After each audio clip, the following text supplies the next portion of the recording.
कृष्ण पृष्ठाय भूतले श्रीमते भक्तिवेदांत स्वामिनिति नामिने नमस्ते सरस्वते देवे गौरवाणी प्रचारिणे निर्विशेष शून्यवादी पाश्चात्य स्वदायिने जय श्री कृष्ण चैतन्य प्रभु नित्यानंद श्री अद्वैत गदाधर श्रीवासादि गौर भक्तवृंद हरे कृष्णा कृष्णा कृष्णा हरे हरे हरे राम राम राम हरे हरे।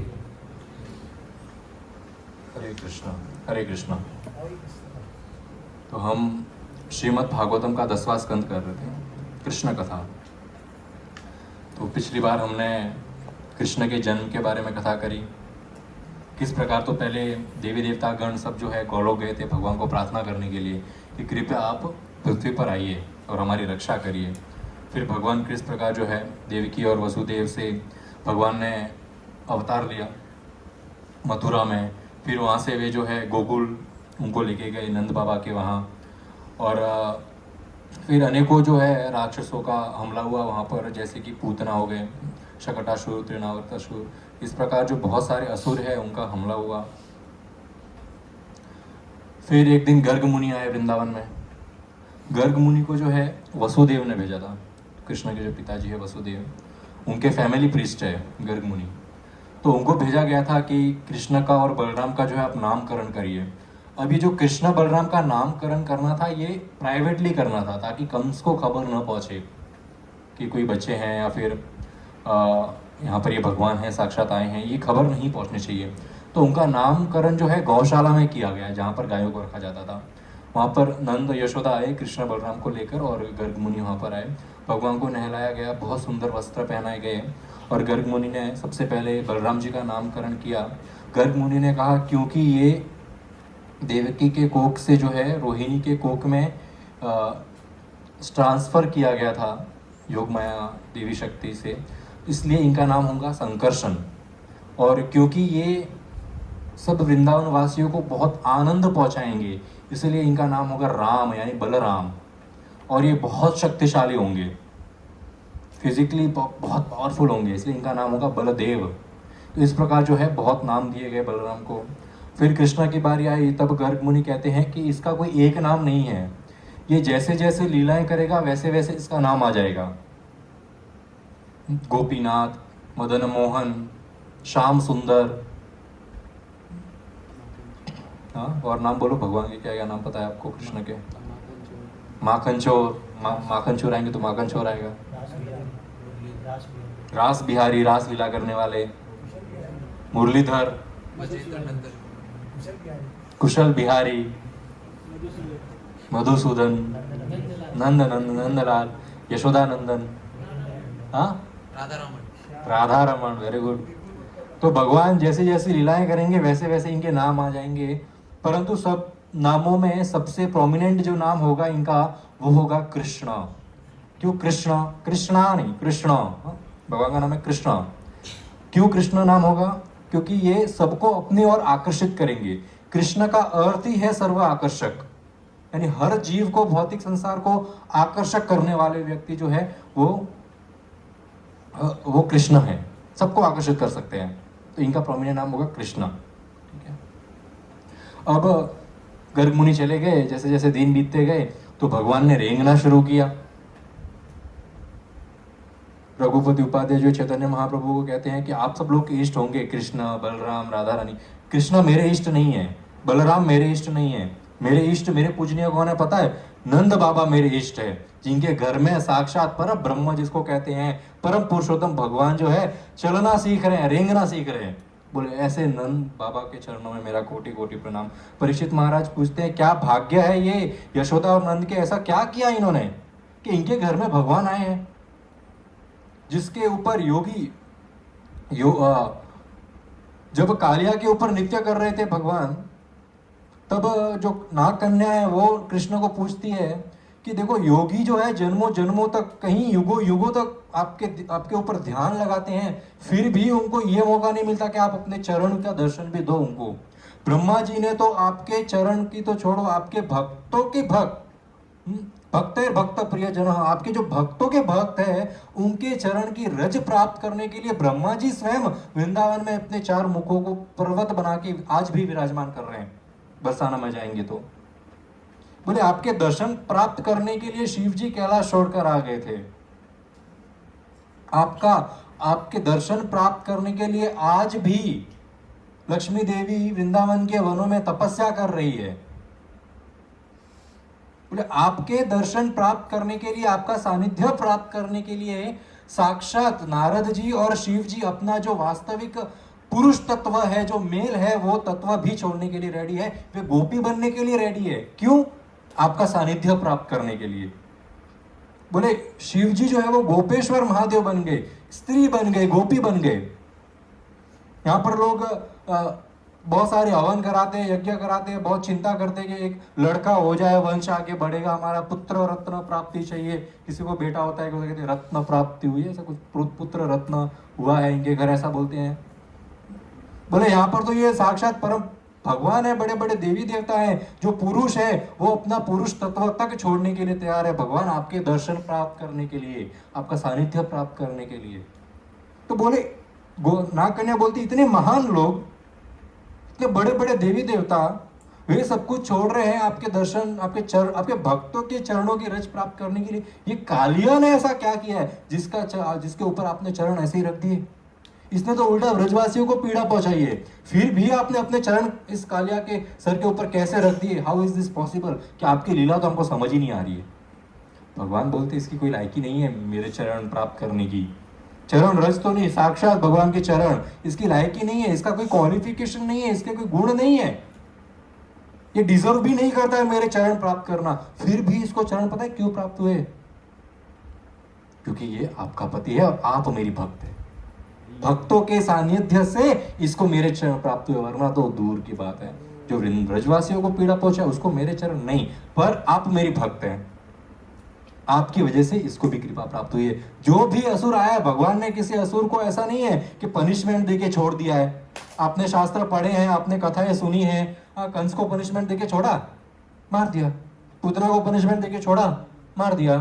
रावण को छोड़ा, हिरण्यकशिपु, हिरण्यक्ष, किसी को छोड़ा क्या पनिशमेंट देके कि चल भाई लास्ट वार्निंग, जा अगली बार मत करना, लास्ट वार्निंग, खत्म, गलती किया, फिनिश। पर कालिया को मारा नहीं, वार्निंग देके छोड़ दिया, पनिशमेंट मिली, छोड़ दिया। क्यों? भक्तों से कनेक्टेड था। परीक्षित महाराज बोलते क्या है ये, ऐसे कृष्ण कैसे हो सकते हैं? क्या है ये यशोदानंद बाबा का क्या कर्म लेके आए हैं, ये ऐसे हुआ है? अब भगवान ने चलना शुरू किया ब्रज रज में। ब्रज की मिट्टी है वो भगवान के शरीर को लगने लगी। ब्रजरज तो आप सब लोग ने सुना ही है कथाओं में, कितनी पवित्र है। उद्धव जी स्वयं प्रार्थना करते हैं भगवान से, भगवान अगले जन्म में मुझे भले ही पेड़ पत्ती बना दो, परंतु बनाना कहां पर? वृंदावन में। वृंदावन के बाहर नहीं जाना है, गुलमलता भी चलेगा, क्योंकि गोपियों के, वृंदावन वासियों के जो चरणों की रज है वो मुझे प्राप्त होनी चाहिए बस। और वो रज में क्यों इतना रज के लिए सब लोग कर रहे हैं? क्यों चाहिए वृंदावन की रज? वहां पर कृष्ण चलना सीखे हैं, कृष्ण रेंगना सीखे। वो रज जो है कृष्ण के शरीर पर लग रही है, और ये जो कृष्ण के शरीर पर रज लग रही है, आंगन में कृष्ण और बलराम भाई दोनों खेल रहे हैं, तो ये देखकर यशोदा और रोहिणी के हृदय को बहुत आनंद प्राप्त हो रहा है, ब्रजवासियों को बहुत आनंद हो रहा है। और धीरे धीरे जैसे जैसे बच्चे चलने सीखते हैं तो उनका मस्ती करना शुरू होता है। तो भगवान गौशाला में जाके गायों के बच्चे जो होते थे उनका पूंछ पकड़ लेते थे। अब छोटे बच्चे तो आपने गायों के यदि देखे हैं तो वो बहुत कूदते भागते हैं, तो कृष्ण पूंछ पकड़ लेते थे बहुत टाइट से, और जो बछड़े हैं वो वहां पे भागना शुरू करते थे और कृष्ण पीछे घसीटते थे। बड़ा आनंद आता था ये देखकर। कृष्ण क्या साबित कर रहे हैं यहाँ पर? एक बार मैंने जिसको पकड़ लिया, आप कितना भी दूर भागो मेरे से, मैं नहीं छोड़ने वाला। मेरे को चाहे प्रॉब्लम हो जाए उसे, मेरे को सब भले मेरे चोट लगेगा, कंकड़ लगेगा, वो चलेगा, आपको छोड़ नहीं सकता एक बार यदि मैंने आपको पकड़ लिया तो। और यशोदा मैया और रोहिणी मैया बड़ी चिंतित थे, बोले ऐसे बछड़ा आगे भाग रहा है, ये पीछे उड़ रहे हवा में पूंछ पकड़े हुए बछड़े का, कहीं लग वग गया, कुछ हो गया तो, गायों का पैर लग गया तो वहां से उनको छुड़ाती है। अब कृष्ण ने रेंगने से चलना शुरू किया। तब चलना शुरू किया तो अपने अड़ोस पड़ोस में जो गोपियां रहती थी उनके घर में जाना शुरू किया। अब गोपियां बहुत कंप्लेंट करती थी यशोदा मैया को, हर 2 दिन बाद आती थी, आज कृष्ण ने ऐसा करा, आज कृष्ण ने ऐसा करा। पर वो आनंद बहुत आता था। जब वे कंप्लेंट करती थी तो यशोदा मैया बोली अब मैं कृष्ण को पनिशमेंट दूंगी, अब कृष्ण को मारूंगी। तब वो बोलती थी अरे नहीं नहीं मारो मत। कंप्लेंट करने में भी आनंद है। जो यशोदा मैया और रोहिणी की चिंता है उस चिंता में भी आनंद है। जो भगवान की चिंता करता है उसको प्रेम बढ़ता है भगवान के प्रति। वो भौतिक संसार के दुखों से दूर होता है जो भगवान की चिंता करता है, और जो भौतिक संसार की चिंता करता है वो भगवान से दूर होता है। ये बस एक ही मैग्नेट के 2 ऑपोजिट डायरेक्शंस है। भगवान की चिंता में भगवान का चिंतन ही होता है, और जो भगवान का चिंतन करता है उसका चिंतन भगवान करते हैं। तो यहां पर गोपियां आगे कंप्लेंट करती है, देखो यार ये मटकी तोड़ दी इन्होंने, दूध दही सब बिखोर दिया। यशोदा मैया ने कहा मटकी छुपा के रखो, ऊपर टांग दो। तो ऊपर मटकी टांगते हैं तो ये पत्थर लेके मारता है और वहां से फिर सारा मक्खन दूध दही नीचे गिरता है। बोले अंधेरे कमरे में रख दो। अंधेरे कमरे में जब मक्खन को छुपाते हैं तो यशोदा मैया आप कृष्ण को इतने गहने पहनाती है कि इनके गहनों से इतना तेज निकलता है कि पूरे कमरे में रोशनी हो जाती है, इसको दिख जाता है कहां पर रखा है। बोले ताला लगा के रखो। बोले ताला लगा के भी रखा। जब ताला लगा के रखते हैं और इसको मक्खन नहीं मिलता है ना, तो जो हमारे बच्चे छोटे छोटे सोए ना उनको चुमटी काटता है, ये उनको परेशान करता है। बोले बच्चों को अपने साथ कहीं और लेके जाओ। बोले अगर घर में कुछ भी नहीं हो ना तो कृष्णा हमारे घर पे सुसु करके चला जाता है गेट के ऊपर। बोले इतना मस्ती करता है, इतना नटखट है, कि नाम ही नटखट है कृष्ण का। तो एक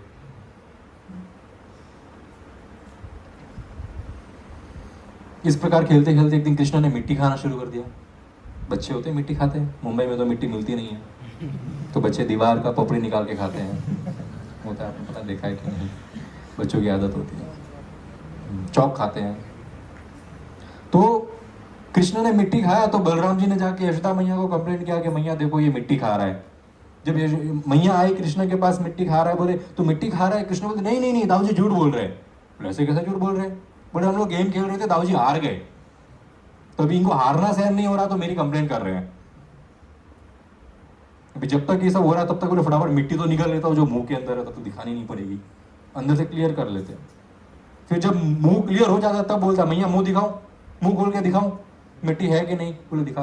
तब भगवान अपना मुख खोलते हैं तो मुख के अंदर यशोदा मैया को पूरे ब्रह्मांड के दर्शन हो रहे हैं, और उसी ब्रह्मांड में पृथ्वी दिखती है जहाँ पर वृंदावन है। यशोदा मैया गोद में कृष्ण को लेकर बैठी है। तब यशोदा मैया बड़ी अचंभित हो जाती है। यशोदा मैया सोचती है ये क्या है, कहीं ये कृष्ण कोई देवता का अवतार तो नहीं है, कहीं ये माया का कोई जाल तो नहीं है, कहीं नजर तो नहीं लगी मेरे कन्हैया को। देखो ब्रह्मांड कितना बड़ा है और वहां पर मैं कितनी छोटी सी दिख रही हूँ। मैं सोचती हूँ नंद मेरे पति है, मैं इसकी पत्नी हूँ, ये सब तो भ्रम है खाली, ये तो माया है, वास्तविक तो हमें भगवान की पूजा। तब पूरा शास्त्रों का ज्ञान आना शुरू होता है यशोदा मैया को। कृष्ण बोलते अरे नहीं नहीं ज्ञान नहीं देना इनको, कि जहां ज्ञान आता है वहां प्रेम मिट जाता है। बहुत ही मायावादी लोग हैं, बहुत शास्त्र पढ़ते हैं। एक बंदा मेरे को मैसेज करके पूछता है कि ये वेद पढ़ने चाहिए, वेद सच है। तो जिसको ज्यादा ज्ञान आता है उसको प्रेम भगवान का मिट जाता है। आज से लगभग 200-300 साल पहले, 300-400 साल पहले काशी में एक बहुत बड़े मायावादी सन्यासी रहते थे, परंतु कभी संतुष्ट नहीं थे अपने सन्यासी थे, अब जो भी उनका साधना है वो करते थे, परंतु वो कोई कमी महसूस हो रही थी। बोले आनंद नहीं आ रहा है, अभी आनंद आएगा कैसे? वो किसी भगवान के ऊपर ध्यान नहीं लगाते, वो निराकार के ऊपर ध्यान लगा रहे। उनके हिसाब से सब कोई भगवान है, सब भगवान में मिल जाएगा, मरने के बाद सब भगवान बन जाएंगे, ऐसा भावना होता है। तो कहां से रस आएगा? फिर वो सन्यासी जो है मायावादी, एक बार देखते हैं कि वहां पर गंगा के तट से कुछ नवद्वीप से भक्त आए थे। वो ग्रस्त भक्त है, वो गौरांग हरे कृष्ण कृष्ण कृष्ण हरे हरे, हरे राम राम राम हरे हरे, दोनों हाथ ऊपर उठाकर भगवान का नाम उच्चारण कर रहे थे। सब भक्त जो वहां पर थे उनके आंखों से अश्रु गिर रहे थे, और मुख पे मुस्कुराहट और आंखों में अश्रु। ये खुशी के आंसू होते, प्रेम के आंसू होते हैं, जब हंसते भी और आंसू भी निकलते हैं। तभी सन्यासी देख रहा है कि मैं पूरा संसार को त्याग कर सन्यास लेकर यहाँ पर बैठा हूं और मुझे मेरी साधना में आनंद नहीं आ रहा है। ये गृहस्थ व्यक्ति, इन्होंने कुछ भी नहीं त्यागा है, फिर भी ये भगवान का नाम उच्चारण करके इतना खुश कैसे है? मैं तो खुश नहीं हूं, ये खुश कैसे हैं? तो वे जाकर उनको पूछते हैं कि ये सवाल कि आप इतने आनंद में कैसे हैं, क्या कारण है आपके आनंद का? आप भी जो परम ब्रह्म है उसके ऊपर ध्यान लगा रहे, मैं भी ध्यान लगा रहा हूं, फिर आप इतना आनंदित कैसे हैं? ये गौरांग कौन है, किसका नाम उच्चारण करके आपके आंखों से जो ये अश्रुधारा बह रही है? तब वे भक्त बोलते हैं कि भगवान राधा और कृष्ण स्वयं नवद्वीप में गौरांग महाप्रभु बन के आए थे कुछ 100 वर्ष पहले।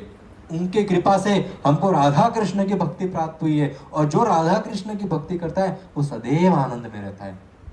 जो भगवान का जो साकार रूप है उसके ऊपर ध्यान लगाता है वो सदैव आनंद रहता है। तो ये बोलते, सन्यासी बोलते हैं मेरे को ऐसा आनंद चाहिए, कहाँ जाऊं मैं आनंद प्राप्त करने के लिए? बोले नवद्वीप जाइए। तब वो सन्यासी नवद्वीप जाते हैं। वहां पे अनंतदास बाबा जी करके एक गौड़िया महाराज रहते हैं, उनके सानिध्य में जाते हैं, उनको सवाल पूछते हैं भक्ति क्या होती है, कैसे होती है, और कई दिनों तक उनसे सवाल जवाब करते हैं। और जितना परिवर्तन उस सन्यासी के अंदर कथा सुनकर नहीं आता, उतना परिवर्तन अनंतदास बाबा जी का जो बिहेवियर है वो देखकर उनके अंदर ये जो निष्ठा होती है कृष्ण प्रेम की, कृष्ण की उपासना की, राधा कृष्ण प्रेम की, वो जागृत होती है। जब वे बाबा को देखते हैं कि वो भगवान का नाम जप करते करते आंखों से अश्रु बह रहा है, और जब नाम जप कर रहे हैं तो वे साक्षात कृष्ण और राधा रानी से बात कर रहे हैं। इतने हम्बल है कि कोई भी छोटा भी व्यक्ति आ गया, बस वो कृष्ण का भक्त है, ये इतने बड़े सन्यासी है, ये उनके चरणों में गिर जाते थे।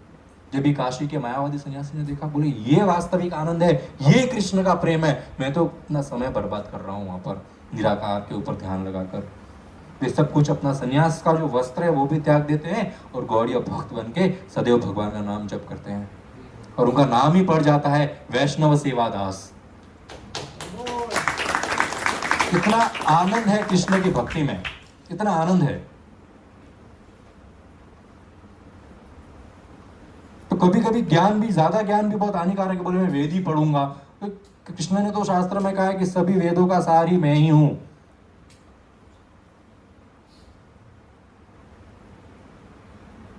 तो कृष्ण बोलते कि नहीं, ये यशोदा मैया में इतना ज्ञान आ गया शास्त्रों का, तो मेरे से प्रेम करना बंद कर देगी ये तो योग माया की शक्ति से वापस सारा ज्ञान ढक देते हैं। फिर यशोदा मैया सोचती है क्या सोच रही है, मैं तो मेरा बेटा है, ये तो नंद नंदन है, यशोदा नंदन है, मेरा पुत्र है, ये कहाँ से भगवान होएगा? अंदर सुसु करता है।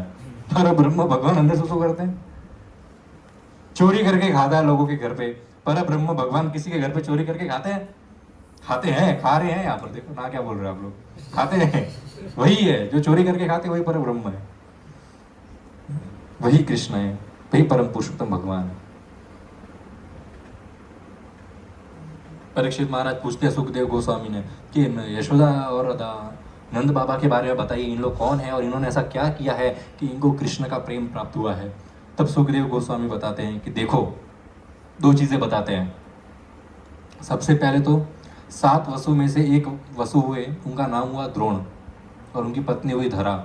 तो द्रोण और धरा ने कहीं सालों तक उन्होंने तपस्या करके ब्रह्मा जी को प्रसन्न किया। जब ब्रह्मा जी आए तब द्रोण और धरा ने ये आशीर्वाद मांगा कि हमें भगवान साक्षात परम ब्रह्म कृष्ण साक्षात भगवान जो है वो हमारे पुत्र के रूप में चाहिए हमको।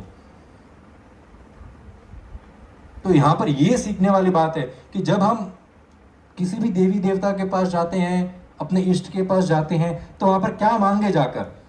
बस यही मांगे, कृष्ण प्रेम दीजिए हमें, कृष्ण प्रेम दीजिए, और कुछ नहीं चाहिए संसार में। बाकी सब तो जो आपके कर्मों में लिखा है वो मिल के ही रहेगा। आपको करोड़ों की जॉब लगनी है तो लगेगी, और जिंदगी भर जो झोपड़े में रहना तो वहीं रहेंगे। मांग कर ऐसा देवी देवताओं के आगे बोले ये मनता रखता हूँ, ये हो जाए, वो मनता रखता हूँ, ये हो जाए, कुछ नहीं होता है, कुछ नहीं मिलता है। और यदि कुछ मिल भी जाए, आपके अंदर थोड़ा सा भी प्रेम भाव और निष्ठा है, यदि वहां से कुछ मिल भी जाए टेम्पररी, जैसे मेडिकल से दवा लिए, पेट दुख रहा है, मेडिकल पे पेट दर्द की दवा दे, पेट दर्द की दवा दी, एक दिन ठीक हो गया, दूसरे दिन फिर दुखना आ गया, पर थोड़ी स्ट्रांग गोली दे, थोड़ी पावरफुल वाली दे, पावरफुल वाली गोली दी, 2 दिन पेट नहीं दुखा, तीसरे दिन फिर से पेट दुखना आ गया। तीसरे दिन फिर से जाता है, बोलता है कंटाल जाता है मेडिकल, बोले डॉक्टर को दिखा दे एक बार, 2-2 रुपए की गोली से क्या होगा। तब जाके डॉक्टर के पास जाता है तो बोलता है पत्थर ही है अंदर दो। तो इतना बड़ा ऑलरेडी प्रॉब्लम है, तो बेस्ट ऑप्शन क्या है, मेडिकल से दवा लेना या फिर डॉक्टर के पास जाके इलाज करवाना। उस डॉक्टर के पास जाके इलाज कराएंगे तो परमानेंट सॉल्यूशन मिलेगा।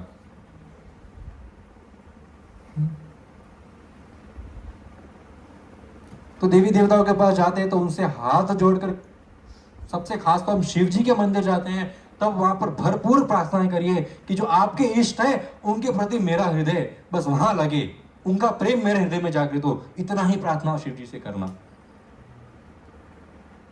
बाकी शिव जी तो असुरों को भी अपना इच्छा पूर्ण कराए। असुर कोई तपस्या करके शिव जी को बोलता है ये पावर दे दो, शिव जी बोलते हैं जो लेना है ले, आई डोंट केयर। क्योंकि शिव जी तो सदैव भगवान के ध्यान में व्यस्त है।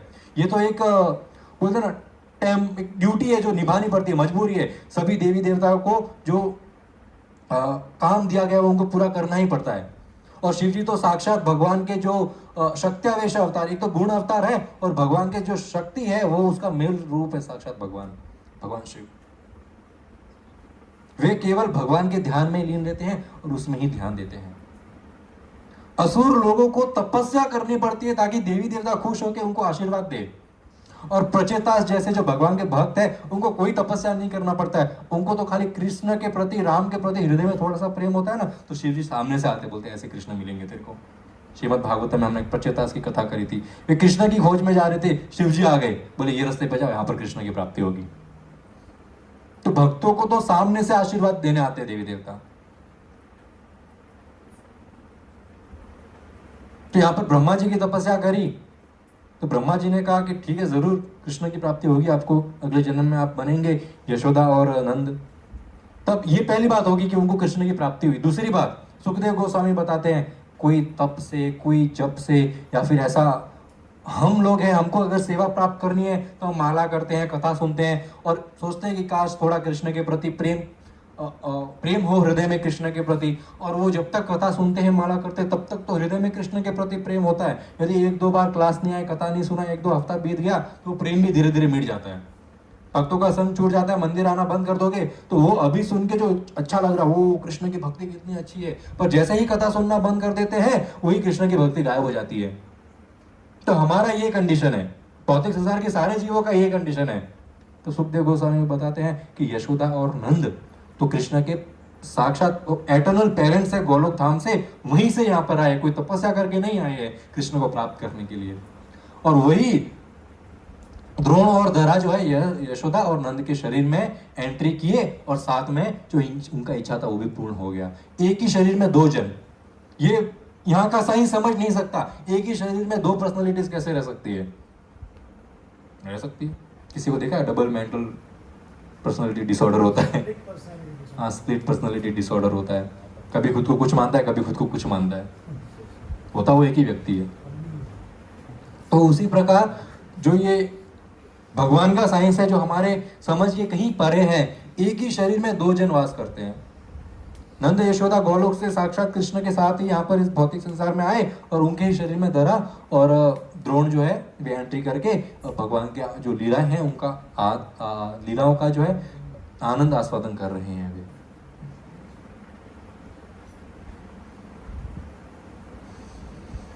अब गोकुल में है सब लोग, गोकुल में इतना असुरों का आतंक मच रहा है, तो नंद बाबा ने डिसाइड किया अब गोकुल छोड़ के जो है हमें कहीं और जाना चाहिए, वृंदावन जाना चाहिए कि यहाँ पर तो बहुत असुर आ रहे हैं।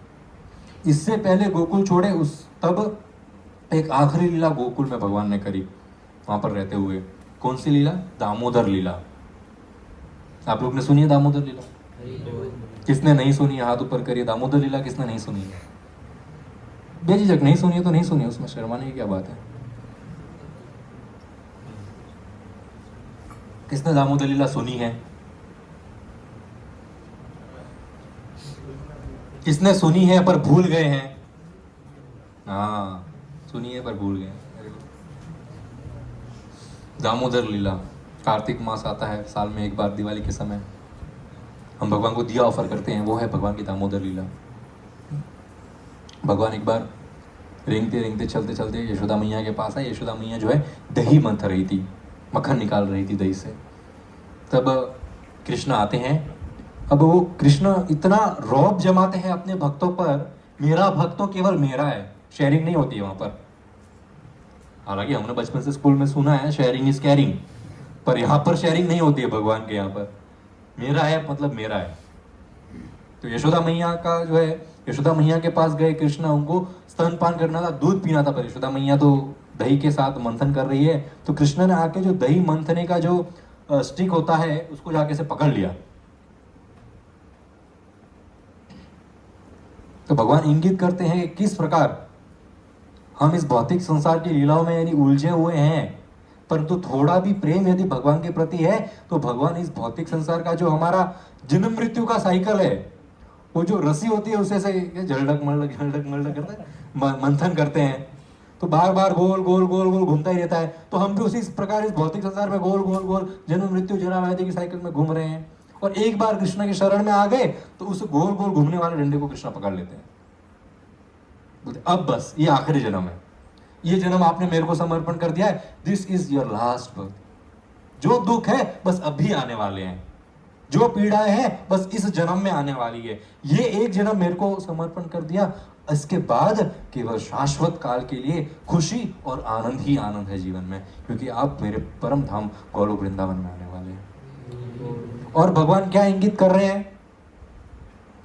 भगवान ने डंडा पकड़ लिया दही मतने का। भगवान कहते हैं कि जो मेरी भक्ति नहीं करते ना, उनको मृत्यु के बाद दंड देने के लिए एक दूसरे दंडाधारी आते हैं। कौन? यमराज जी। यमराज जी आते दंडा लेकर, गदा लेकर, उनको पनिश करने के लिए। परंतु जो मेरे समर्पण है, हम तुम सर्व पापे भी, उसके सारे पाप मिटा देता हूं, उसके जीवन का दंडाधारी मैं हूं, उसको कोई पनिशमेंट नहीं देगा। और ये जब मैं ये डंडा लेकर यहां पर खड़ा हूं वृंदावन का, तब यमराज भी नजदीक नहीं आएंगे आपके। यशोदा मैया बड़ी प्रसन्न होके कृष्ण को गोद में लेके स्तनपान करवाती है। तब यशोदा मैया को याद आता है किचन में चूल्हे के ऊपर दूध रखा था गर्म होने के लिए, वो उफन रहा है। अब आचार्य और वो अभी क्यों उफन रहा है? भौतिक संसार की दृष्टि से देखे तो बहुत समय से गैस पे रखा है तो भी उफनेगा ही ना, अल्टीमेटली क्या होने वाला है? कैंसर है, इलाज नहीं कर रहा है तो मरने ही वाला है वो। दूध है, गैस पे रखा है तो उफन नहीं वाला। पर नहीं, वो दूध विचार कर रहा है। क्या विचार कर रहा है? कि कृष्ण मैया जो है ये मुझे गर्म कर रही है ताकि मुझसे जो है बहुत स्वादिष्ट मिठाइयां पकवान बने और वो कृष्ण खाएं। पर तो यहाँ पर तो कृष्ण वो वाला दूध पीकर अपना पेट भर देंगे तो मेरे जीवन का तो कोई अस्तित्व ही नहीं है, तो मैं सुसाइड कर लेता हूँ। तो वो बर्तन के बाहर आता है। अब यहाँ पर कुछ लोग बोलते हैं कि ये सब तो क्या आप काल्पनिक बातें कर रहे हैं, ऐसा थोड़ी होता है। बोला है मेरे को लोगों ने, ये क्या है कि 1000 साल के एक मगरमच्छ और हाथी के बीच में युद्ध हुआ, गजेंद्र हाथी की, ये सब थोड़ी होता है, ये सब कल्पना है कल्पना है। ये तुम्हारा जो दिमाग है ना, ये इमेजिनेशन कर सकता है, कुछ भी सोच सकता है, परंतु उसकी एक लिमिट है। ये वही सोच सकता है जो इस भौतिक संसार में एग्जिस्ट कर रहा है। जो ये भौतिक संसार में नहीं है वो इसके दिमाग में आएगा भी नहीं। यदि आप सोच रहे हो, फॉर एन एग्जाम्पल मूवीज में आते हैं कि मल्टीवर्स की एवेंजर्स मूवी चलती है, तो लोग बोलेंगे जिसने भी लिखा है क्या लिखा है, उसका दिमाग क्या तेज है, ऐसा तो कोई नहीं सोच सकता। अरे हम तो रोज कथाएं करते हैं मल्टीवर्स की, तो इधर हमने शुरू भी मल्टीवर्स से किया था कृष्ण कथा। एक यूनिवर्स से जाके देखते हैं बाहर ब्रह्मा जी, इतने सारे यूनिवर्स है, उसमें इतने सारे एक ही ब्रह्मा जी, वही इस ब्रह्मांड में भी, इस ब्रह्मांड में भी, उस ब्रह्मांड में भी, हर जगह ब्रह्मा जी अलग अलग रूप में अलग अलग कार्य कर रहे हैं। सारी देवी देवता जो इस ब्रह्मांड में ऑलरेडी दूसरे यूनिवर्स में भी एग्जिस्ट कर रहे हैं। यही तो मल्टीवर्स का कॉन्सेप्ट है। फिर बोलते हैं कि जल परी होती है, जल परा होता है, ये तो बोले संसार में थोड़ी होता है, ये तो हमारा इमेजिनेशन है। अरे रामायण में लिखा है लंका के इर्द गिर्द जल परियां घूमती थी पानी के अंदर। तो जो चीज इस भौतिक संसार में ऑलरेडी एग्जिस्ट करती थी एक बार या फिर कर रही है, वही हम सोच सकते हैं, उसके परे हम सोच भी नहीं सकते। लिमिटेड है हमारी इंद्रिया, सेंसेस लिमिटेड है। कोई ज्यादा सोचता है, कोई कम सोचता है, बस इतना ही है। तो कर सकता है हाथी और मगरमच्छ का 1000 साल तक युद्ध भी चल सकता है। तो यहां पर दूध भी सोच सकता है, लेकिन दूध कैसे सोच सकता है? चलो एक बार माना मगरमच्छ और हाथी के बीच में 1000 साल युद्ध हो गया। अब दूध के थोड़ी हाथ पैर और दिमाग होता है, सोचता कौन है? जिसका दिमाग है। दूध में दिमाग शास्त्र बताते हैं कि जो वस्तु भगवान की सेवा में लगी है, जो वृंदावन में और गोलोक वृंदावन में जो वस्तु है, वो सब की सब सच्चिदानंद है। इस भौतिक संसार में हमारी कार जड़ वस्तु है, कार सोच नहीं सकती। मोबाइल है, लैपटॉप है, माइक है, जड़ वस्तु है, यानी कि उनमें दिमाग नहीं, कुछ नहीं सोच सकते, जहां है वहीं रहेंगे। परंतु वही चीज जब भगवान की सेवा में लगती है तो वो सच्चिदानंद हो जाती है, वो एक रूप ले लेती है, उसका दिमाग आता है भगवान की सेवा के बारे में। गोलोक धाम में छोटे छोटे कंकड़ जो पत्थर पड़े हैं ना, पत्थर रोड पे, वे भी सच्चिदानंद है, वे भी सोच रहे देखो कृष्ण जा रहे हैं। दूध भी सोचता है। तब यशोदा मैया को ख्याल आता है अरे दूध उफन रहा है, कृष्ण को फटाफट नीचे बिठाती है और दूध को उतारने के लिए चली जाती है। तब कृष्ण को बड़ा क्रोध आता है, जो मेरे हिस्से का प्रेम है आप कहीं और बांट रहे हो। वो कृष्ण को पसंद नहीं है। मुझसे प्रेम मतलब मुझसे प्रेम, और किसी से प्रेम नहीं होता। इसको कहते हैं परिकीय भाव। यानी कि इस भौतिक संसार में हम रह तो रहे हैं, हमारे रिश्ते तो हैं माता से, पिता से, पति से, पत्नी से, बच्चों से, फ्रेंड से, भाई से, बहन से, सबके साथ हमारे रिश्ते भी हैं। पर वो रिश्ते एक साइड, और हृदय का जो प्रेम है वो कृष्ण के लिए, तो कृष्ण बहुत खुश होते हैं। वृंदावन की गोपियां गृहस्थ थी, पति पत्नी बच्चे सास ससुर सब सेवाएं हैं, परंतु जब कृष्ण का बुलावा आता था सब छोड़ छाड़ कर कृष्ण के पास चले जाते। हमको छोड़ के कुछ नहीं जाना कहीं पे, हमको कोई जंगलों में हिमालयों में नहीं जाना, तपस्या करके सब छोड़ के 2 दिन मुश्किल से वहां रह पाएंगे, तीसरे दिन रोते रोते घर आएंगे हम, हमारी कैपेसिटी नहीं है। तो हमें तो गृहस्थ जीवन में रहते हुए ही कृष्ण से प्रेम करना है। हमारा रेगुलर बिजनेस है वो करते हुए, हमारा कार्य है वो करते हुए ही हमें कृष्ण से प्रेम करना है। डिफिकल्ट है, स्टार्टिंग में डिफिकल्ट लगेगा। यहाँ पर माला जप करने बोलेंगे तो स्टार्टिंग में डिफिकल्ट लगेगा। पिछली बार आप बहुत सारे लोग जप माला लेके गए थे जप करने के लिए। आई होप आप सब लोग कर रहे हैं, जप कर रहे हैं। कुछ लोग नहीं कर पा रहे होंगे। डिफिकल्ट है, स्टार्टिंग है, मुश्किल होता है। क्यों? कहीं जन्मों जन्मों से इस भौतिक संसार में टाइम और मैटर के साथ जो हमारा एसोसिएशन है ना, इतना स्ट्रांग रहा है, इतना स्ट्रांग रहा है कि अचानक से इस मनुष्य जन्म में आपको कहा है सरेंडर टू कृष्ण, मुश्किल है बहुत। इतने सालों से, इतने जन्मों से हम हमारी इंद्रियों को सरेंडर करते हुए हैं, इंद्रियों को तृप्त करते हुए हैं, और अभी कोई आके कह रहा है surrender to Krishna, very difficult. मानता नहीं है मन। परंतु एक बुद्धिमान व्यक्ति रहेगा ना, यदि उसको उसके पिताजी यदि उसको दिन के 84 लाख रुपीस देते ना, 84 लाख रुपीस, कि जा तेरा दिन का पॉकेट मनी, महीने का तो छोड़, दिन का पॉकेट मनी तेरा 84 लाख, कोई कितना खर्च करके करेगा? नहीं कर सकता कोई। 84 लाख क्या करेगा? एवरीडे घर खरीदेगा, घर खरीदने में महीनों लगते हैं रजिस्ट्री वगैरह होते हुए। एवरीडे बैंक में 84 क्रेडिटेड, 84 लाख क्रेडिटेड। क्या बात है। फिर उसके पास समझो कोई भिखारी आ गया, तो 1 रुपया दे देना, तो कितना बड़ा भी कंजूस होने दो, कितना बड़ा व्यक्ति कंजूस हो जाए, उसके बैंक अकाउंट में एवरीडे 84 लाख रुपीस आ रहे हैं, तो वो 1 रुपया देने से नहीं हिचकिचाएगा। ये क्या बोले 10 रुपए ले, वो 1 लाख रुपए भी दे देगा। एवरीडे 84 लाख आ रहे हैं, परंतु 1 रुपया मांगा है खाली भिखारी ने। 1 रुपया दे दे, दोगे कि नहीं? देंगे कि नहीं? आप देंगे? क्यों नहीं देंगे? कितना तो दया हो सकता है 1 रुपया देने के लिए। देखिए, समझदार व्यक्ति है वो बोलेगा दे सकते, 1 रुपये से कोई फर्क नहीं पड़ेगा। कल तो वैसे 84 लाख और आने वाले हैं, आज की खत्म नहीं हो रही अब तक तो। बस हमारे पिता कृष्ण हमको 84 लाख योनिस में जन्म दिए हैं, हमारे को 84 लाख योनियां। हर योनि में घूमो, इंद्रिय तृप्ति करो, एंजॉय करो, सब मिल रहा है। फिर कृष्ण कहते हैं सिर्फ एक बार जब मनुष्य योनि मिल रही है आपको, एक बार ये एक जन्म मेरे को दे दो, खाली एक जन्म। 84 लाख योनियों में से, 84 लाख जन्मों में से सिर्फ एक जन्म मांग रहे कृष्ण। जो बुद्धिमान व्यक्ति है बोले ठीक है ना, एक जन्म इंद्र तृप्ति नहीं करेंगे तो क्या होगा, इसके बाद फिर से कर लेंगे अगले जन्म में। इसके बाद अगले जन्म में भी तो कुछ तो बनेंगे ही जीव जंतु, तो वहां पर एंजॉय कर लेंगे। ये एक जन्म है, चलो नाम जप कर लेते हैं। ऐसे मन को समझाना पड़ता है, बच्चा है मन, नादान है, समझाना पड़ता है एग्जाम्पल दे दे के। बोले एक जन्म है इसमें जब कर लेते हैं, चलेगा, थोड़ा कम एंजॉयमेंट क्या चलेगा, ये जन्म में सिगरेट होगा नहीं पियेंगे चलेगा, ये जन्म में मांसाहार नहीं करेंगे, एक जन्म में नहीं करेंगे तो क्या हुआ। हर जन्म में इतने सारे आप जानवर बने हो, केवल मांस के ऊपर ही तो जिए हो, पता नहीं किस किस जन्म में कैसे कैसे गुंडे वगैरह बने हो, कि लोगों का मर्डर कर करके, मांसाहार करके, नशा पानी दारू पी के ही तो पूरा जन्म निकाला है। एक जन्म नॉट अ बिग डील है, समझदार व्यक्ति वो दे देगा कृष्ण को एक जन्म, और बस ये एक जन्म ही हमारा आखिरी जन्म होगा। फिर 84 लाख योनियों में घूमने की जरूरत नहीं है, ये एक जन्म के बाद शाश्वत नित्य काल के लिए वहां पर रहेगा। वहां पर ना बचपन है ना बुढ़ापा है, हमेशा एक ही अवस्था में रहेंगे। वहां समय काम नहीं करता है, there is no past and future in Goloka.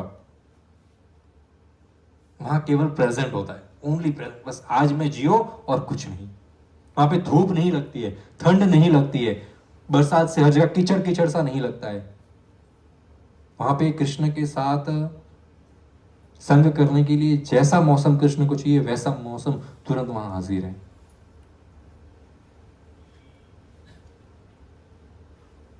यहां पर कृष्ण कहते हैं मेरे को छोड़ के चली गई तू, यशोदा मैया को मेरे को छोड़, बड़ा क्रोध आया कृष्ण को। कृष्ण ने सारी मटकियां फोड़ दी, दूध दही सब वहां पर बिखर गया। अब कृष्ण है, मस्ती तो कर ली पर डर गया, अभी मैया आएगी तो मारेगी भी, दूध गिरा दिया, मटकी गिरा दिया, तो वहां से भाग गए, भाग के कमरे में चुप गए। अब यशोदा मैया बाहर आती है तो देखती है दही, तो मुस्कुराती है, बोले एक दूध बचाने के लिए, एक टोकरा दूध बचाने के लिए एक मटका दूध वेस्ट हो गया। एक स्टोरी बताते हैं उज्जैन के एक ब्राह्मण की, उसने द्वादशी का एकादशी व्रत करना शुरू किया। उसने डिसाइड किया एवरी द्वादशी में एक मुट्ठी राजमा लोगों को दान करूंगा, पूरा दिन लोगों को। पहला द्वादशी आया, एकादशी का जो नेक्स्ट जो था उसको कहते हैं द्वादशी। पहला द्वादशी आया तो अड़ोस पड़ोस को उसने कहा मैं दान कर रहा हूँ, तो आए लोग लेने के लिए एक मुट्ठी लिया और दान किया। पहले दिन 1 किलो गया, फिर तो बात तो फैलती है, वाइल्ड फायर है, फैलता है बहुत जल्दी, तो पूरी गली में पता चला। इस बार 5 किलो राजमा गया दूसरे नेक्स्ट डे द्वादशी को। फिर एक गली से दूसरी गली, तीसरी गली, पूरे गांव को पता चल गया, पूरा गांव द्वादशी को आने लगा। तो अब तो 10-10, 20-20, 50-50 किलो एवरी द्वादशी राजमा जाने लगा, तो महंगा पड़ रहा है ऐसा व्रत। तो मतलब तो ना भी नहीं कर सकते, व्रत ले लिया हो तो पूरा करना पड़ता है 1 साल तक। तो उसने क्या दिमाग लगाया पता है, बोले आदमी का हाथ तो बड़ा होता है और मेरे जैसे का तो और भी हाथ बड़ा होता है, बोले जितना बड़ा हाथ उतना ज्यादा राजमा जाएगा। एक मुट्ठी है, मतलब एक मुट्ठी में ज्यादा राजमा जाएगा तो ज्यादा नुकसान होगा। तो उसने उसके घर में उसके बेटी की शादी हुई थी, तो बहू आ रही थी नई नवेली, कम उम्र में उस समय शादी होती, तो बहू उम्र में भी छोटी थी, तो और खासकर लड़कियों का हाथ छोटा होता है और कम उम्र में तो हाथ और छोटा होता है। तो बोले इसके हाथ से दान करवाता हूँ, कम राजमा जाएगा ना।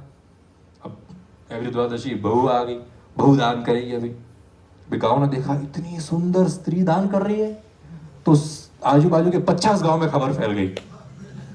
पहले तो सिर्फ एक गांव के लोग आ रहे थे, 20 किलो राजमा जा रहा था, अभी हर गांव में बात फैल गई। अब हजारों की संख्या में लोग राजमा प्राप्त करने के लिए और सुंदर स्त्री का दर्शन करने के लिए आने लगे। 1000 किलो राजमा खत्म होने लगा एवरीडे। तो इसको कहते हैं कि थोड़ा सा बचाने के चक्कर में ज्यादा नुकसान कर दिया।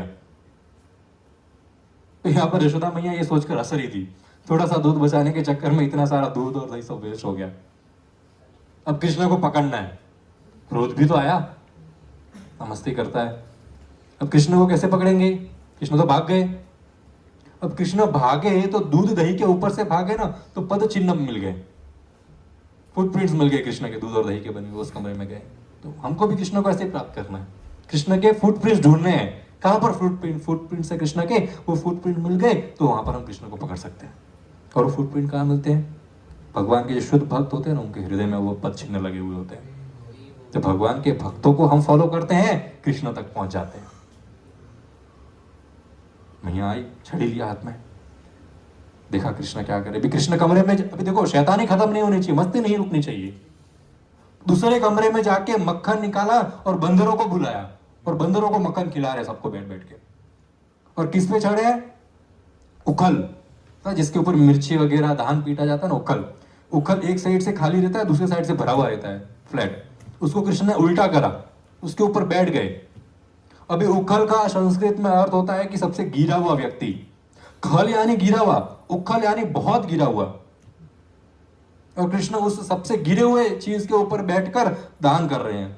तो भगवान इंगित करते हैं कि मैं यदि सबसे गिरे हुए नीच व्यक्ति का भी सानिध्य कर लूं ना, तो वो मेरे लक्षण पाएगा, मैं उसके लक्षण नहीं पाऊंगा। हम यदि बुरे लोगों का संग करते तो हम बुरे बनते हैं। पता नहीं बुरे लोग तो अच्छे बनेंगे कि नहीं, हमारे अंदर बुरी प्रवृत्ति आनी शुरू हो जाती है जब भक्ति स्ट्रांग नहीं होती तो। और जो जिसकी भक्ति स्ट्रांग होती है उसके साथ यदि बुरा व्यक्ति संग करे तो बुरा व्यक्ति भी अच्छा बन जाता है। तो संग सोच समझ कर करना चाहिए किसके साथ घूम रहे हैं, भक्त मित्र के साथ या फिर दम मारो दम वालों के साथ। फिर ऐसे लोगों के साथ पूरा जीवन का दम निकल जाता है और अंत में ऐसा दम निकलता है कि फिर दम ही नहीं बचता। और यमराज जब खींच के घसीट कर लेके जाते हैं तो शरीर में कोई बल नहीं है कि रोक सके यमराज को, यमदूतों को कि डोंट टेक मी, भाई माफ कर दो, नहीं पॉसिबल नहीं है। अब कृष्ण दूर से देख रहे हैं यशोदा मैया आ रही है। कृष्ण उक्कल से जंप करते हैं और घर के बाहर भागते हैं। अब यशोदा मैया भी पीछे पीछे भाग रही लकड़ी लेकर। अब यशोदा मैया पीछे पीछे भाग रही है। अभी ये देखकर ये दृश्य जो चल रहा है, अभी कृष्ण इतने डर गए हैं। यशोदा मैया का जो आतंक है, बोले दामोदर अष्टकम में आपने सुना होगा कि यशोदा मैया का आतंक देखकर, आतंकवादी होता है और वो जो हरकत करता है उसको कहते हैं आतंक, डर। बोले वो आतंक कृष्ण के नेत्रों में।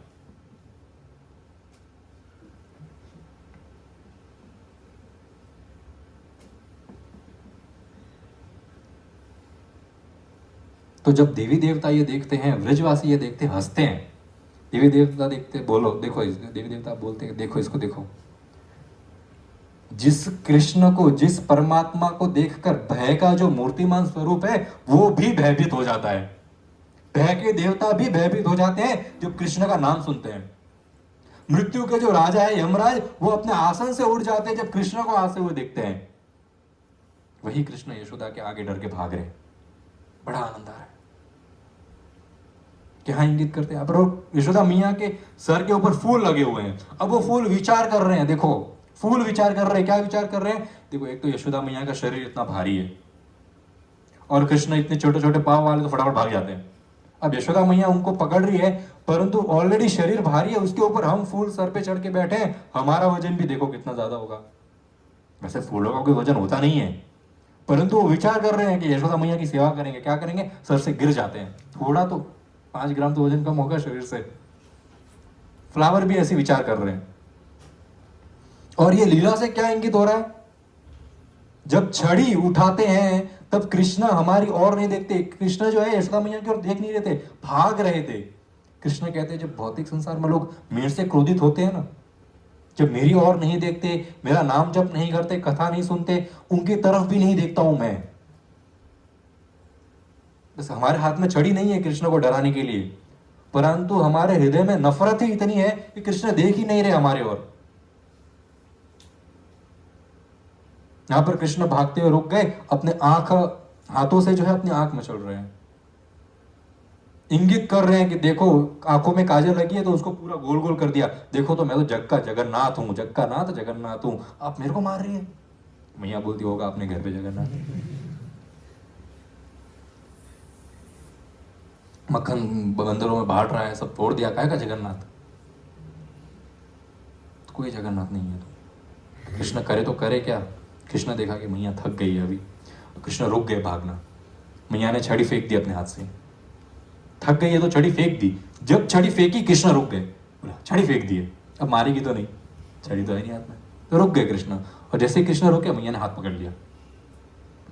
जब हमारे हृदय में 6 दोष है, जो नफरत है हमारे हृदय में, जो ईर्ष्या है, जलन है, मोह है, लस्ट है, जब ये सब छड़ी है जो हमारे हृदय में है, ये छड़ी को जब हम त्यागते हैं तब कृष्ण आगे नहीं भागते, रुक जाते हैं। अब हमें खाली कृष्ण को पकड़ना है। मैया पूछती है ये सब किसने तोड़ा, मटके वगैरह? कृष्ण बोलते मैंने तो नहीं तोड़ा, जो संसार में आया है वो तो एक दिन जाना ही है। कृष्ण बोलते हैं ये बंदरों को मक्खन कौन बांट रहा था? कृष्ण बोलते हैं जिसने बंदरों को बनाया वही बांट रहा था।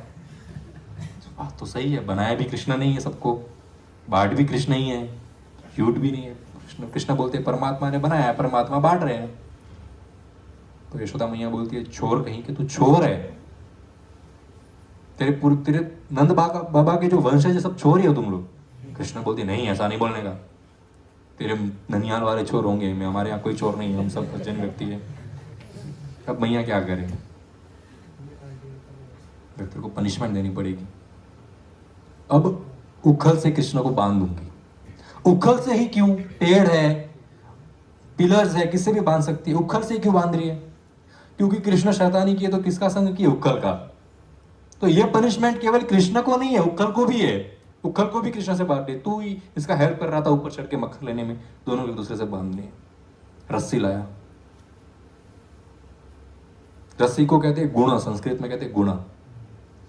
3 गुण होते हैं भौतिक संसार में, सात्विक गुण, राजसिक गुण और तामसिक गुण। कृष्ण भगवत गीता में कहते हैं मैं तीनों गुणों के परे हूं, मैं तीनों गुणों के अंडर नहीं आता। ये 3 गुण भगवान पे प्रभावित नहीं कर सकते, तो इसीलिए ये रस्सी से कृष्ण बंध ही नहीं पा रहे हैं। मैया जितनी रस्सी ला दे, 2 उंगली रस्सी कम पड़ रही है। गुण तो कृष्ण को बांध ही नहीं सकते, चाहे वो रस्सी हो या 3 गुण हो। दूसरा आचार्य बताएं कि गुण रस्सी, ये रस्सी जो है गुण है, कृष्ण को कैसे बांध देंगी? जब मैया ने रस्सी लाई तब कृष्ण ने अपनी दृष्टि से उस रस्सी को देख लिया। अब जिसके ऊपर कृष्ण की दृष्टि पड़ती है वो तो भवबंधन से मुक्त हो जाता है। ये रस्सी भवबंधन से मुक्त हो गई है। अब जो रस्सी भवबंधन से मुक्त हो गई है वो कृष्ण का बंधन कैसे कर सकती है? तो बांध ही नहीं पा रहा है वो कृष्ण को, 2 उंगली कम पड़ रही है अभी भी। अभी 2 उंगली क्या इंगित करती है? 2 उंगली क्यों कम पड़ रही है? हमारा प्रयास और भगवान का आशीर्वाद। बस हमारे और कृष्ण के बीच में इतना सा गैप है। हम मेहनत नहीं कर रहे तो वहां से कृपा नहीं मिल रही, हम जब प्रयास करेंगे तो वहां से कृपा प्राप्त होगी और कृष्ण को बांध सकते हैं। फाइनली यशोदा मैया राधा रानी के घर से रस्सी लाती है। जब वो रस्सी ऐड करी जाती है तब कृष्ण बंध जाते हैं। यानी कि हमने आजीवन मेहनत करी है, हम पूरा जीवन भगवान का भक्ति किए हैं, नाम जप किए हैं, कथा सुने हैं, परंतु कुछ तो गुण कम रह ही गए। 2 गुण कम रहेंगे हमारे हृदय में कि अभी कृष्ण की प्राप्ति नहीं हो पाएगी, ये कमी रह गई जीवन में। तो वो गुण जो है वो राधा रानी पूरे करती है। चलेगा, 2 गुण कम है, राधा रानी कृपा करेगी और वो 2 गुण को फुलफिल कर देगी। कृष्ण को बांध दिया मैया ने, मैया चली गई वहां से। अब कृष्णा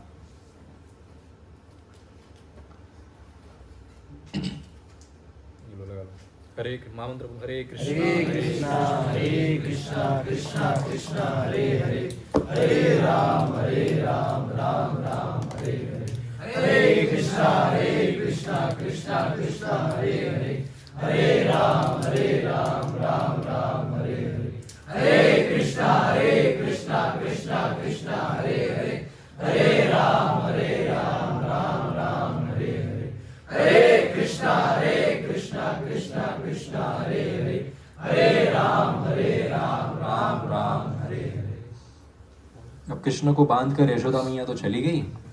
कृष्ण ने उखल को गिराया, उखल को गिरा के घसीटते हुए लेके गए और 2 अर्जुन वृक्ष थे वहां पर, और वृक्षों के बीच से कृष्ण गए और उखल जो है वो वृक्षों से अटक गया और कृष्ण ने जोर लगाया और वो उखल जोर से वो वृक्षों के बीच से निकला और 2 वृक्ष टूटकर गिर गए और उसके अंदर से 2 देवता बाहर आए, नलकुबेर और मणिग्रीवा।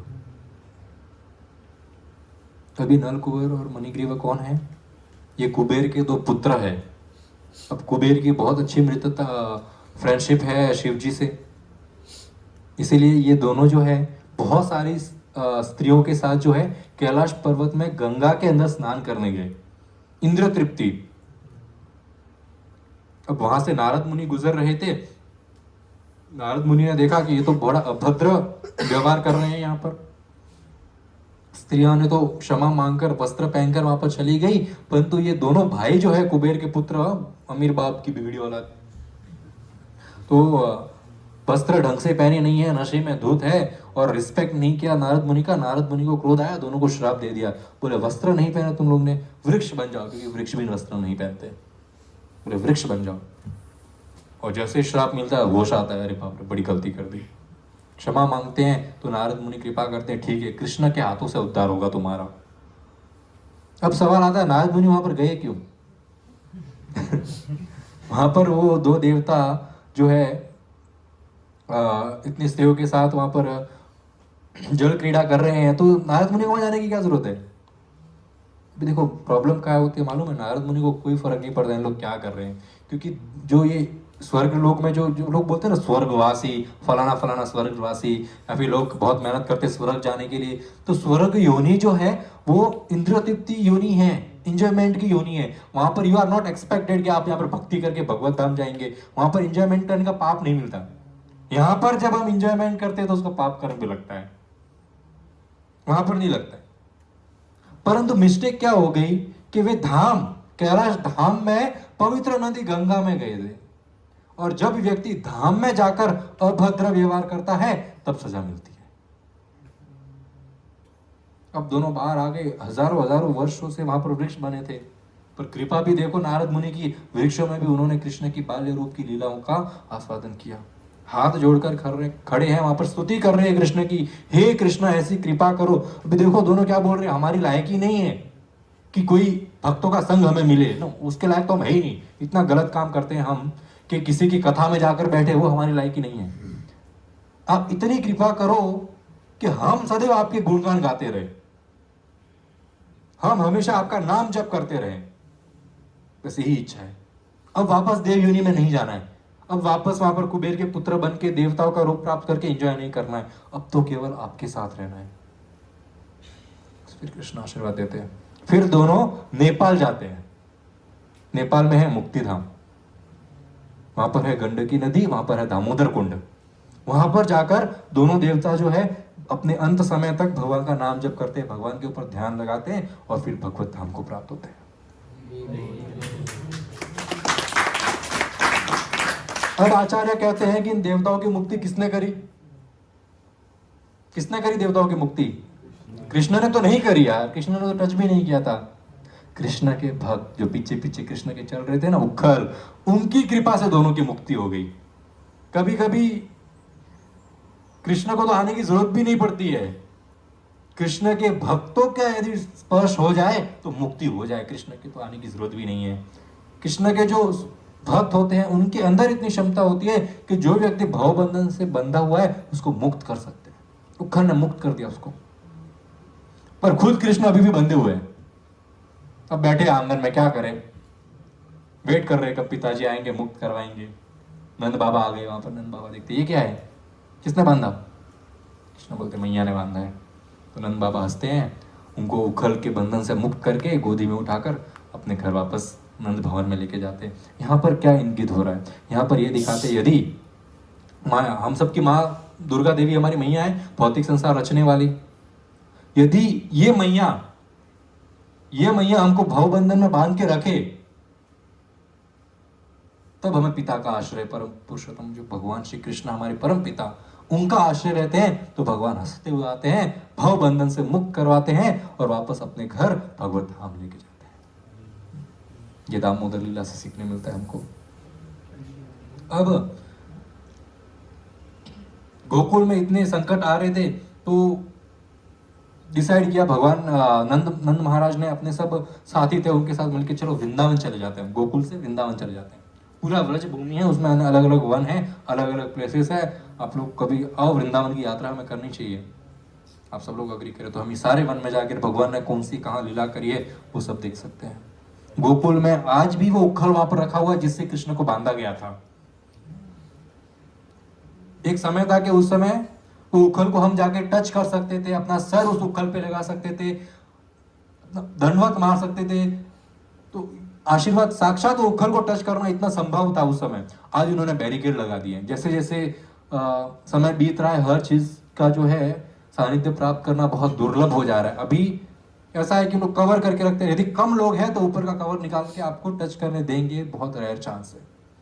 परंतु जैसे जैसे मंदिर डेवलप होगा फिर वो दूर से बैरिकेड लगा, दूर से दर्शन करके जाओ, अभी समय अभी जाके सारे स्थानों के दर्शन कर लो। जैसे जैसे डेवलपमेंट बढ़ता जाएगा वैसे वैसे सारे दर्शन दुर्लभ होते जाएंगे। एक बार फ्रूट सेलर आ गई, भिलनी गांव के भिलनी फल लेके आ गई। वो हर गांव में जा रही थी फल बेचने के लिए। तो गोपियां कहती, अरे तूने नंद नंदन को फल दिए कि नहीं, तूने कृष्ण को फल दिए कि नहीं, यशोदा नंदन को फल दिए कि नहीं, उसको फल दे। वो पहले तो चिल्ला रही थी फल ले लो फल ले लो, पर जिस गांव में जाए वहां पर कहते थे कृष्ण के दर्शन करो, कृष्ण को फल लेके आओ, कृष्ण को फल। तो फल ले लो कि फल ले लो की जगह कृष्ण ले लो कृष्ण ले लो कृष्ण ले लो करते रहे। अभी कृष्ण का नाम उच्चारण हो रहा है तो कृष्ण की प्राप्ति तो होनी है। गोकुल पहुंच गई। उस समय घर में नंद बाबा और बाहर व्यस्त थे वे। ये पहुंच गई, कृष्ण ने देखा इतने स्वादिष्ट फल है, तो जो गांव की कोई छोटी सी भिलनी है, वो कोई वन की जो वन से फल लेकर आई है, वो वहां पर कृष्ण के सौंदर्य, पहले तो गोपियों से उन्होंने सुना एक नंद के पुत्र है, बहुत सुंदर है, बोले उनके दर्शन, तो हमें सोचते रहे यार कोई कितना सुंदर होगा कितना सुंदर होगा। फिर किसी ने बोला उनका नाम कृष्ण है, वो गोकुल में रहते हैं। तो वो वृंदावन गोकुल के बारे में ख्याल करती रही, कृष्ण नाम के ऊपर ध्यान रखती रही। अब साक्षात वृंदावन में गोकुल में भी है, कृष्ण साक्षात सामने भी खड़ी है, तो मग्न मुक्त हो गई है।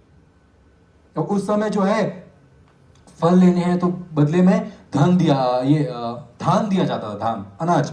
आप जितना अनाज दोगे उस हिसाब से आपको फल मिलेंगे। तो ये फल बेचने वाली ने कहा कृष्ण को कि ले लो फल। आपको कृष्ण को पता था उस समय तक कि अनाज देना पड़ता है कुछ लाने के बदले। तो कृष्ण ने कहा मैं अंदर से अनाज लेकर आता हूं आपके लिए। अब इतना सा तो कृष्ण का हाथ है।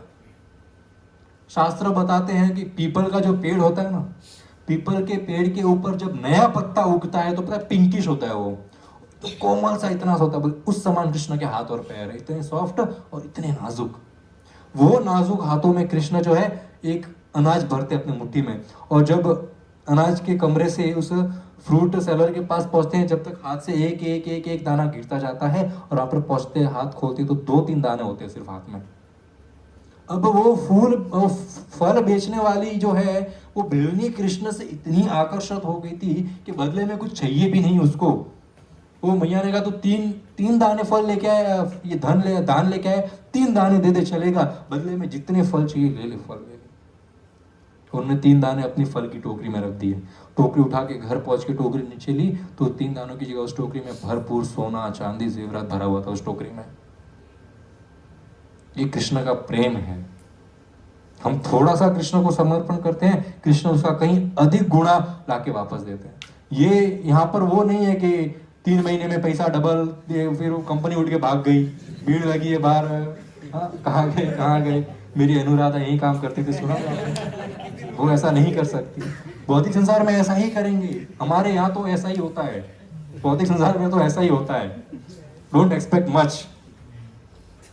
यहाँ पर 3 गुणा नहीं होगा, यहाँ पर गुणा माइनस में किया जाता है, यही नियम है। भगवान के धाम में अलग गुणा है, वहां पर आप थोड़ा सा भगवान के लिए दो, भगवान उसका अनगिनत आपको वापस प्रदान करेंगे। भगवत गीता में कृष्ण ने प्रॉमिस किया है, जो मेरी शरण में आया है उसके पास जो है वो मैं प्रिजर्व करता हूं, और जो नहीं है वो प्रदान करता हूं। This is my promise arjuna. थोड़ा सा सिंसियरिटी, 1 माला का 2 माला का हम सिंसियरिटी दिखाना है कृष्ण को, फिर हृदय में प्रेम अपने आप जागृत होगा। हृदय में जो हीरे मोती जेवरात कृष्ण के प्रेम के अपने आप जागृत हो गए। हमें तो खाली थोड़े से मोती घुमाने हैं। अब सब गोकुल वासी जो है गोकुल छोड़कर वृंदावन शिफ्ट हो गए। वृंदावन में कहा? छठीकरा। छठीकरा में गए आप लोग, छठीकरा से वृंदावन की एंट्री होती है, तो वहां पर वे शिफ्ट हो गए। तो वृंदावन के पास एक वत्सावन करके एक फॉरेस्ट हुआ करता था। अब सब गोप बालक है, बड़े हो गए थे थोड़े थोड़े, तो उनको जो है गायों के बछड़े जो होते उनकी जिम्मेदारी थी, आप बछड़ों को वन में लेके जाओ और चराओ। तो वहां पर एक राक्षस आया, उसका नाम था वत्सासुर। तो वत्सासुर कौन है? वत्सासुर अपने पिछले जन्म में प्रमीला नाम का व्यक्ति था, जिसने देवताओं पर राज प्राप्त कर लिया था, और इतना इतना मतलब दुष्ट व्यक्ति था कि वो वशिष्ठ ऋषि के आश्रम में गया एक ब्राह्मण का रूप लेकर, और वहां पर उसने देखा नंदिनी गाय। आपको यदि याद है तो हमने एक बार रामायण की कथा करी थी, उसमें हमने देखा था वशिष्ठ ऋषि के आश्रम में नंदिनी गाय है जो सब कुछ प्रदान कर सकती है। इसने देखा है इतनी सुंदर गाय है तो मेरे को ये गाय चाहिए। तो वशिष्ठ ऋषि ने कहा गाय अगर माने तो ले जाओ। गाय ने तो पहचान लिया, तो ब्राह्मण के रूप में आया पर है तो दुष्ट, श्राप दे दो, गाय चाहिए, अगले जन्म में तो खुद गाय बनेगा, श्राप दे दिया। तो माफी मांगी, तो माफी मांगी, बोले गाय बनेगा पर उद्धार कृष्ण के हाथ से होगा। तो वही वत्सासुर यानी गाय का बछड़ा बनकर यहाँ पर आ गया वत्सवन में। अब कृष्ण ने तो पहचान लिया, अब कुछ कौन सा भी रूप ले, गाय मतलब गाय को बहुत सर्वश्रेष्ठ माना जाता है हमारे यहाँ पर। तो आप गाय ने भक्त के रूप में भी आ जाओ, तिलक लगा लो, कंठी माला पहन लो, माला जप कर लो, पर हृदय में यदि नफरत भरी हुई है, एक दूसरे के प्रति एक दूसरे को नफरत करते हैं, तो वो जो बाहरी रूप है भक्त का वो कुछ काम नहीं करेगा। कृष्ण पहचान सकते हैं। कृष्ण ने बलराम को बोला ये कोई गाय का बच्चा नहीं, ये तो राक्षस है। कृष्ण ने इस गाय के बच्चे को पूंछ से पकड़ा। अभी देखो फर्क क्या है, गोकुल में भी कृष्ण ने गाय के बच्चे को पूंछ से पकड़ा था, परंतु उसमें क्या हुआ, बछड़ा आगे आगे, कृष्ण पीछे पीछे, छोड़ रही नहीं है उसको, क्योंकि वो बछड़ा कृष्ण के शरणागत था, कृष्ण को उससे प्रेम था। यहां पर भी एक बछड़ा आया, इसका भी पूंछ कृष्ण ने पकड़ा, पर यहां पर कृष्ण इसके पीछे नहीं भाग रहे, इसको उठाया और गोल गोल घुमाया, गोल घुमा के दूर फेंका और वहीं उसकी मृत्यु कर दी। छोड़ देते हैं ऐसे लोगों को, मार देते हैं। जो राक्षसी प्रवृत्ति होते हैं उनको माया ऐसे ही घुमा के फेंक देती है, हमेशा दिखता नहीं है हमको, हमको लगता है बेड पे सोए हैं और मृत्यु हो गई। मृत्यु क्या हो, हमको बार बार को दिखता है ये तो बेचारा ब्रूजर हो गया, बेड में सोया है, अंदर उसको माया घुमा रही है, अंदर जैसे ही प्राण निकलेंगे छोड़ के फेंक देगी वहां पर यमराज के लोगों को, वहां पर जाकर गिरता है आत्मा। कृष्ण को पता है ये राक्षस को मारा तो दूसरा राक्षस आ गया।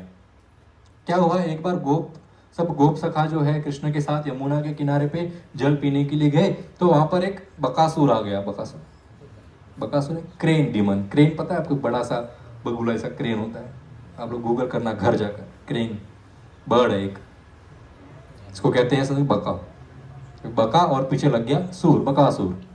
ये बकासुर आया, इसने बोला मैं कृष्ण को निगल, ये सब कंस भेज रहा था राक्षस। तो बकासुर ने कृष्ण को निगल लिया, अपने गले में निगल। अब बकासुर कौन था पास्ट में, दुर्वासा मुनि के 3 स्टूडेंट थे, सुहोत्र और उसके 2 भाई बहन थे, 2 भाई थे और ये सुहोत्र, ये 3 भाई थे। ये जो है दुर्वासा मुनि के स्टूडेंट थे। तो ये पुष्कर में गए तपस्या करने के लिए, अच्छे भक्त थे, गंधर्व थे इन लोग, अच्छे भक्त थे। पुष्कर में गए कि बोले हम भगवान के लिए, कृष्ण का वासुदेव के ऊपर ध्यान लगाएंगे, यहाँ पर तपस्या करेंगे। और पुष्कर में एक तालाब था, उस तालाब के अंदर 1000 कमल के 1 लाख कमल थे, वहां पर 1 लाख कमल उस पॉन्ड के अंदर। इन्होंने सोचा इतने सारे कमल है, एक उठा के भगवान को ऑफर कर देते, तोड़ दिया एक तीनों ने और भगवान को ऑफर करने के लिए गए। अब वो पुष्कर का जो तालाब है वो रिजर्व था, किसके लिए, पार्वती के लिए। पार्वती की इच्छा थी कि मैं 100 दिन तक रोज 1000 कमल जो है कृष्ण को अर्पण करूंगी, ये मैं प्रतिज्ञा लेती हूँ, ये मेरा व्रत है। Every day 1000 lotus for 100 days, यानी कि 1 लाख कमल। उस तालाब में 1 लाख कमल ही है। शिव जी ने कहा ठीक है, ये कोई इसको टच नहीं करेगा, मैं वचन देता हूँ, किसी ने टच किया तो उसको मार दूंगा। जब कभी कभी हम भी ऐसा करते हैं, सेवा किसी और की है, हम बीच में घुस जाते, मैं करूंगा मैं करूंगा मैं करूंगा, तो वहां पर प्रॉब्लम होती है। इन्होंने तोड़ दिया, भगवान की सेवा के लिए तोड़ा, परंतु किसी से इजाजत नहीं ली, मन मर्जी से भक्ति कर रहे। मन मर्जी से कभी भक्ति नहीं होती है, गुरु के सानिध्य में रहकर भक्ति की जाती है। गुरु बोले कि अर्पण करना है तो करना है, गुरु बोले नहीं करना तो नहीं करना। अब शिवजी बड़े क्रोधित हो गए, तीनों को श्राप दे दिया, अगले जन्म में राक्षस बन के आओगे तुम। तो तीनों क्या राक्षस बने, एक बना बकासुर, एक बना प्रबलम्बसुर, एक बना केशी। तो तीनों जो है राक्षस बन गए। अब ये बकासुर यहां पर आया, बकासुर ने कृष्ण को निगल लिया। अब जैसे ही बकासुर का गला बड़ा लंबा होता है, क्रेन का जो नेक बड़ा लंबा, बीच में जैसे ही कृष्ण पहुंचे उसको जलन होने लगी। आप तीखा खाते हो तो गले में जलन होती है। तो वैसे तो कहते हैं कृष्ण इतने कोमल है, ये पीपल के पेड़ के पत्ते के समान नाजुक है, तो यहाँ पर तो जल रहे हैं। डिपेंड करता है किसके साथ है कृष्ण। भक्तों के साथ एकदम कोमल पत्ते के समान रहेंगे, राक्षसों के साथ 100 सूर्य के तेज वाली गर्मी जो है कृष्ण से निकल रही थी, उसका गला दुख रहा था। क्रेन ने वापस कृष्ण को बाहर फेंक दिया, फिर ऊपर से हमला करने गया, कृष्ण ने दोनों चोंच एक हाथ से पकड़ी और बीच में से फाड़ के फेंक दिया। तो बकासुर की वहां मृत्यु हो गई। अब इस जन्म में बकासुर के भी 3 भाई बहन थे, पिछले जन्म वाले अलग है, वो राक्षस बन गए। अब इस जन्म में बकासुर की बहन थी पूतना, जिसका तो वध हो गया, और उन दोनों का एक भाई था अघासुर। अघासुर की कथा हम नेक्स्ट वीक करेंगे। श्रील प्रभुपाद की। Thank you so much. Hare Krishna.